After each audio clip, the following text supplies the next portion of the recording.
Si est son rendez-vous de l'été, grande fan de tennis, Kate Middleton se rend à Wimbledon tous les ans pour assister aux matchs importants.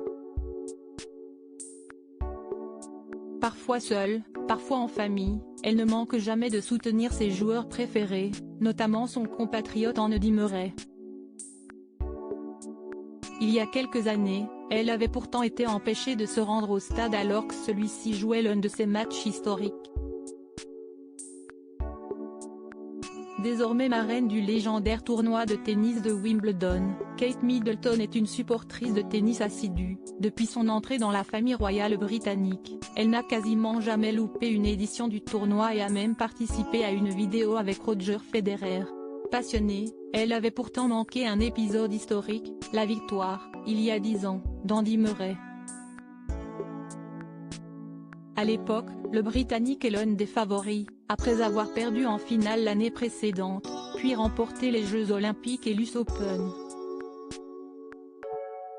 Et il ne rate pas sa chance une seconde fois, le trophée de l'édition 2013 lui revient pour le plus grand bonheur du public qui attendait un champion local depuis 77 ans.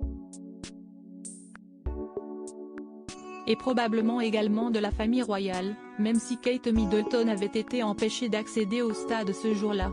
En effet, comme elle l'avait raconté dans un reportage de la BBC, elle était enceinte de son premier fils, George, et n'avait pas pu se déplacer jusqu'au stade.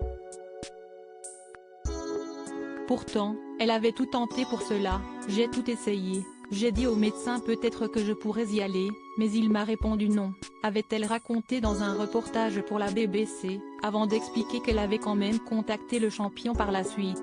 Je lui ai écrit, pour lui dire désolé, et pour le féliciter bien sûr.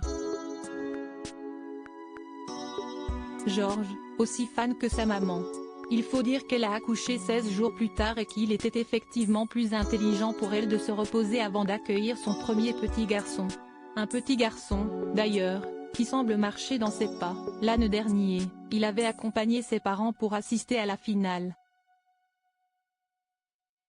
Parfois choqué de la vulgarité du finaliste Nick Kyrgios, il avait été ensuite très impressionné de rencontrer Novak Djokovic, récent vainqueur, qui lui avait fait tenir son trophée. Le petit garçon fera peut-être son grand retour cette année, accompagné de ses parents, qui doivent croiser les doigts pour qu'un Britannique se hisse à nouveau dans les derniers tours, comme l'avait fait l'an dernier Cameron Norrie en atteignant les demi-finales. Ils recroiseront peut-être Andy Murray, d'ailleurs, qui a dû leur pardonner leur absence de 2013, lui qui est papa de 4 enfants, 3 filles et un garçon, nés entre 2016 et 2021. Et qui avait eu l'honneur de les saluer en 2016, lorsqu'il a gagné son deuxième trophée sur le mythique Center Court.